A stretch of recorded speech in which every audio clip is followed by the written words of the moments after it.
Luke was kind of ahead of his era for, I guess, Baker football. Baker football, we were kind of 3 yards in a cloud of dust.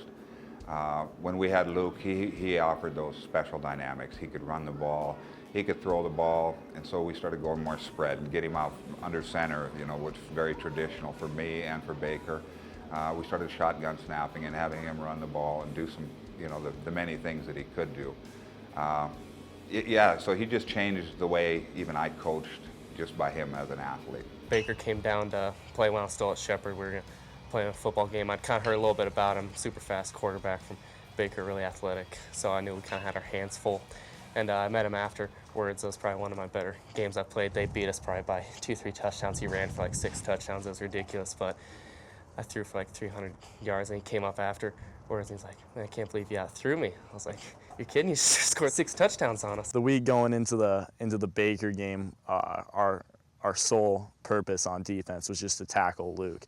And so if we were gonna take Luke out of the game, then we were gonna maybe have a chance to win, and which definitely wasn't easy to do. But watching him on film, I remember going home at night and saying, I don't know if we're going to be able to tackle this guy. Talking to my friends, and they're all saying, no, he's good. Definitely the best player that we've seen all year. All around, he was one of the best athletes I've seen. As athletic-wise, I mean, my senior year, he rushed for over 300 yards over us as a quarterback.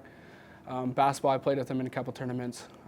Good shooter, track, obviously has the speed, and his size was just ridiculous. Like with how fast he was, you couldn't bring him down during football.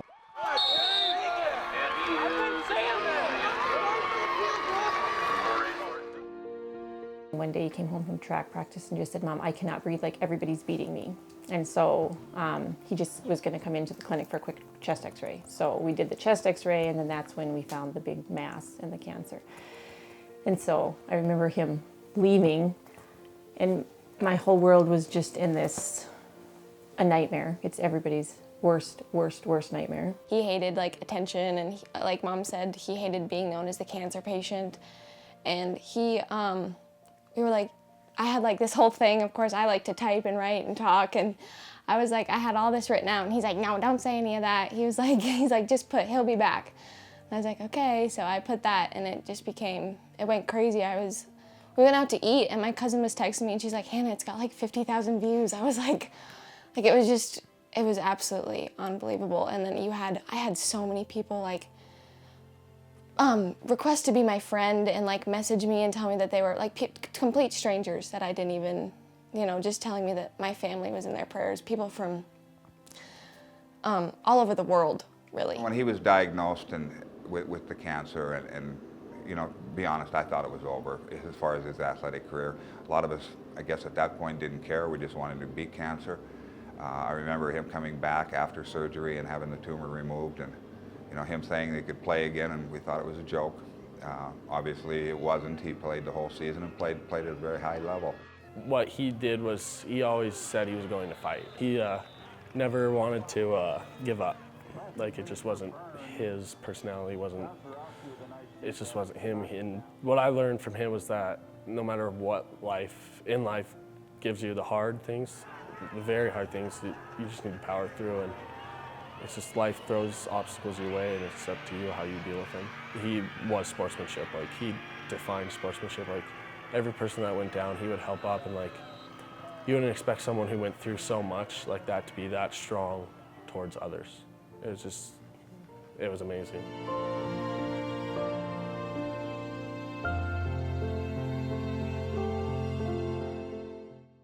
I always knew Luke was gifted athletically, but I did not realize how mentally tough he was until this whole ordeal happened.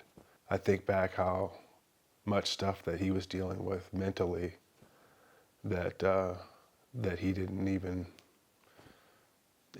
pierce his armor. I figured he would go far in sports just because he was athletic, and he had character, which is, so I knew he would go far. But when he got sick, it was, you you would realize how many people. After the game, they were like, it was like you didn't even, like, you were best friends. Like, it was crazy. Like, that's so rare. Like, all the people that you play against, you're like, oh, I hate her. Like, she always, whatever. But Luke never, people just loved him. Like, they looked up to him. People who were older than him. He was a sophomore when he starting in football. And they were like, oh my gosh, like, I look up to him. And I was like, he's 15. Like, but yeah, it was crazy. He was someone, even though he's younger than me, I always looked up to him. He was someone I could look up to. He's a role model to me. And it's just, having him as a friend was just indescribable. How much courage he had to be able to go through the first cancer and beat it, and then still have enough strength to play a full football season and play it really, really well at that. So definitely just courage, and how strong of a person he was something that I really admired and really looked up to. I always felt like if anyone was going to beat it, it was going to be him. He always had a great attitude, like an awesome faith in the Lord. He just was Luke. He was just going to beat it. So, I mean, I was confident in that. And when he did beat it the first time, when he got the tumor out, like, I was just like, yep, like, no big deal. Like, I was expecting it. And so, like, the second time around, it was a little tough when it really affected him. It was the year later, it was track again. He ran his first track meet and was absolutely, he was nervous because he hadn't ran the whole year before. So he kept thinking, wonder if he's still fast, wonder if I'm still fast. He did amazing. He ran the fastest of any of his times. After that track meet, he qualified for state in all 5 of his events, ran the fastest of all of his times, really did well, and he was so excited about it. And literally the next day, he started not feeling well, and it was very non-specific symptoms. Then he tested positive for mono, so we thought he had mono, and we were jumping around and rejoicing. And Luke was, I told you, you know, I mean, because that's always in the back of your mind. Once you've been diagnosed with cancer, it's always in the back of your mind. So we went back into the clinic to have a CAT scan, and that's when his liver was all over his liver and his lungs and even in his bones. A couple of things that I see when you know, he went through this battle. Number one is how open and big the state was, and the people around, and the people from all over, people I'd never really associated with. I was getting texts and calls, and as I know he was, so supportive. We would go play games, and how supportive everyone was around.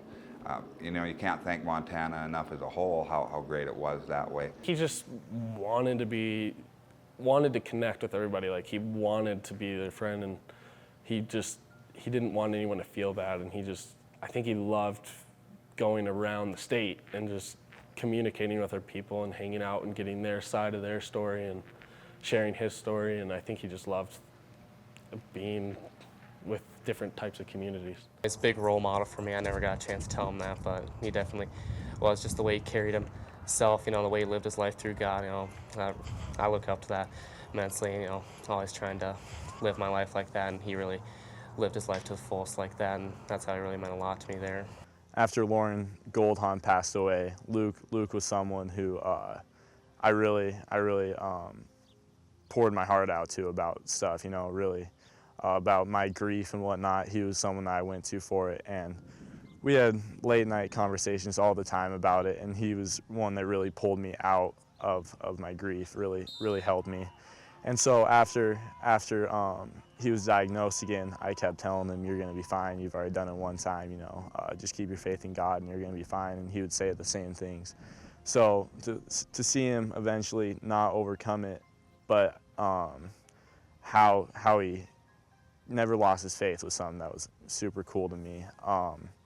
Especially at the end, he was so super weak, but he just kept fighting because he knew that he had to be there for his family and for his friends and whatnot. So super proud of Luke and what he was able to do. Even 4 days before he passed away, he was messaging me saying he's going to be all right. Still remember, he messaged me and he said, I'll be in God's hands, I'm all right.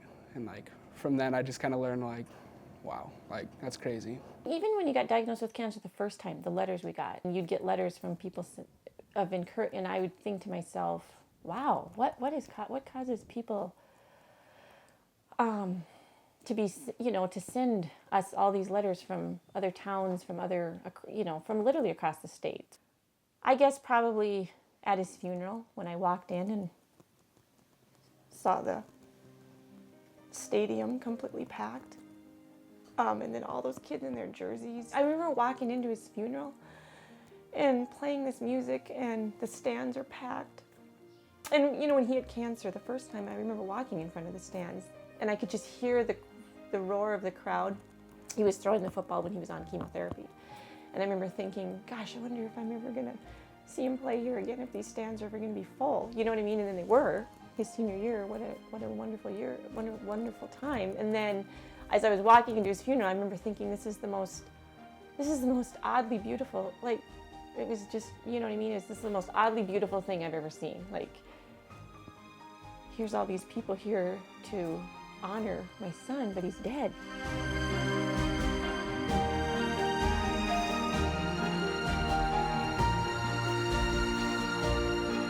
Walk around the corner and seeing it's packed and standing room only in the back, it's overwhelming, and you're, it's surreal. So you don't really, you know, I don't know that I appreciated it at the time. You know, you think about it now, and then like all this, you know, reflection. I think you ponder it more than you did at the moment. In the moment, you're still in shock. I didn't really know that he knew that many people. You know, there was kids from all over wearing different football jerseys, and to see that how many people he knew and how many people he impacted was unreal. And so to be able to see people want to get back to him and just thank him for what he's done was something super special.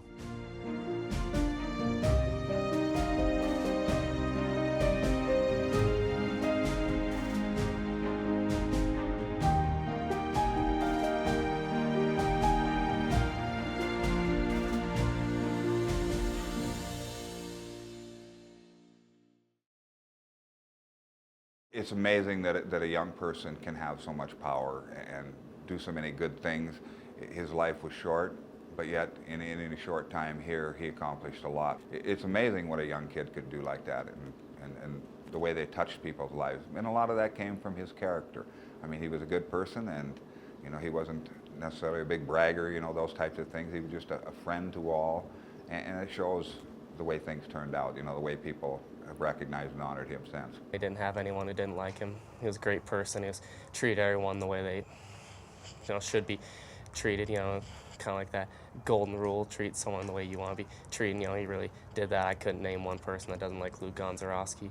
High character, someone you always look up to, someone you can only hope to be. He just was always like really relatable and just listened, and just was always like there. Like anytime anything happened in my life, he was always like the first person to text me. And I don't know, he was just really persistent and just literally always there. He was just the first person to ever say congratulations or anything. He was always there to lend a helping hand. It was like he always knew that you were going through something. Because I mean, I'd be going through something and I'd get a text from Luke like, hey man, just want to check on you. He was always there to lift you up. I like him knowing people that being remembered. Like, we put a bench over by the football field, and we went down there. Like on the last day of school, we have a fun day thing down at the high school, and we walked by, and some of my friends are like, "Oh my goodness, that is so cool." It's cool to see those things, but it's kind of breathtaking. Like, it's so surreal. Like, my thought about it is like, Mom's always like crying and stuff, but like for some reason I don't cry and stuff because it doesn't seem real to me. I just think he's down at college, and I always think like what could have been. Like he could have gone to Texas Tech, and he could have been like super good. Like he probably would have been like really good down there. I think about that a lot actually, and I talk to his dad about it a lot too. It's kind of disappointing because you want to see him do his thing at Texas Tech, and it's just sad. Like, can't really wrap my mind around it still. Coach Kingsbury definitely saw something in Luke that maybe he doesn't see in kids who are 3 or 4 or 5-star recruits. So to be able to have a chance to go to Texas Tech really speaks for Luke's athletic ability and how great he actually was. Never give up. You know, play every game like it's your last. You never know. You know, you struggle in a practice, you know, hard practice, anything like that. You know, you always know he's up there, wishing he could have one more snap, anything like that. So that's always that extra motivation. I mean, You know, you never know when your last snap's going to be your last or when you have your last pitch, anything like that. So giving everything you got, no matter when it is. The thing that haunts me the most is that, you know, I realize he made a huge impact across the state and in Texas and different things that people, partially because of his story and what he stood for, and that he never blinked in the eye of adversity. But if they could have got to really know him, they really would have been blown away. He helped me so much, and to have him to look up to him and be like, and even today, like, this saying WWJD, what would Jesus do? We always, as a family, always say WWLD, what would Luke do? Because it's so everything I do, I always try to live it the way that Luke would do it. And I know I don't, but I try so hard. I try to WWLD every single day, and to be able to, I want to be able to go up to him in heaven and be like, Luke, I did everything I could to live. I want him to be proud of me. Luke, to me, is kind of like the perfect child. Like, he was, and it's kind of hard to be like that. Sometimes I'm like, oh my goodness, like, how can I do this? But, I mean, and I just think WWLD, like Hannah said. I thank God every day that I had 17 years with him, you know, that I had the privilege to call him my big brother. Like, he wasn't just my best friend. He wasn't just my classmate.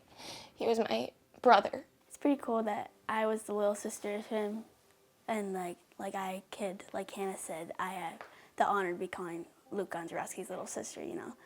Everybody at school know me as Luke's little sister, like, like, I know lots of kids at school because I was Luke's little sister, like, but yeah, kids even my age looked up to him. I said at the prayer service when I got up and talked about Luke, that he was a better man than I ever was or will be. Like, it's kind of an awkward feeling to look at somebody so much younger than you, especially your son, that you actually look up to, that he's kind of your hero. His lasting legacy, I would say just how easy he was to connect with almost, you know, how great of a person he was, to be able to bring families like from all the way from Baker to Missoula or Baker to Fairfield together.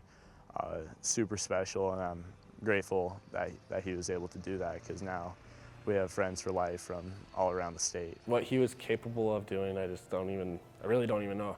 And you know, Class B, there's a lot of schools and they're all spread out, so I think what he wanted to do was like try and connect so many people together through himself, and which he did. You can obviously see it, and Ryder Meyer is one of my best friends now, and I don't think we'd be as close as we are now if it wasn't for Luke. I mean, I truly think so. And it's insane how well he was able to bring not just Class B, like the whole state of Montana closer. The name Luke Gonzarowski will never go away. It is something that will stick around the state, and as we've all seen around the United States.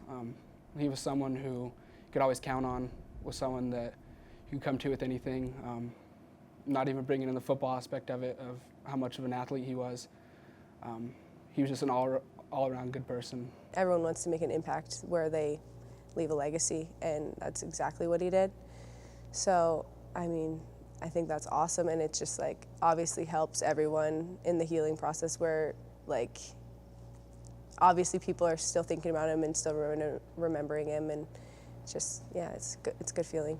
I'm in awe of him. I mean, that's what gets me is that's what gets me through the day is I think to myself, I think of his legacy, of how he endured and how he touched people. You're always conflicted because on one hand, you don't want Luke forgotten. And you're so honored. I'm so honored to be his mom, he's our son. He's Luke Gonzarowski. I still cry daily. You know, I miss him. But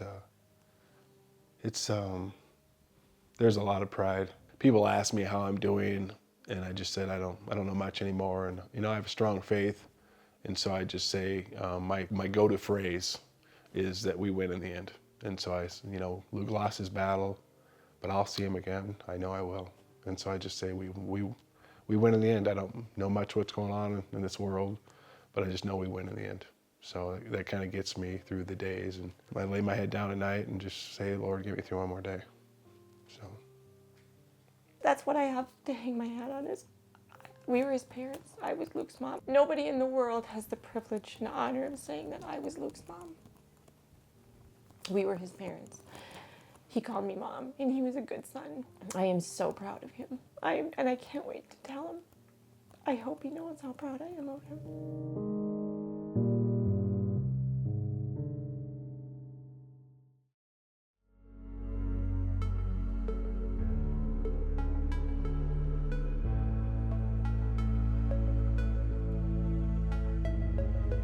One step closer, it's like paradise.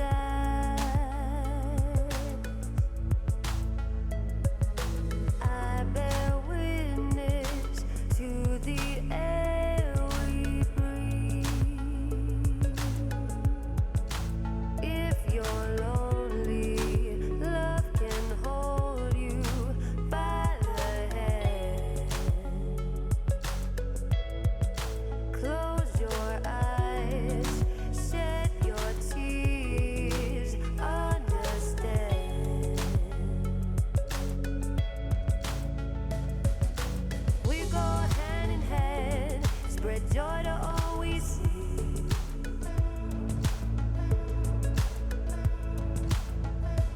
With comfort in our hearts and with our open arms.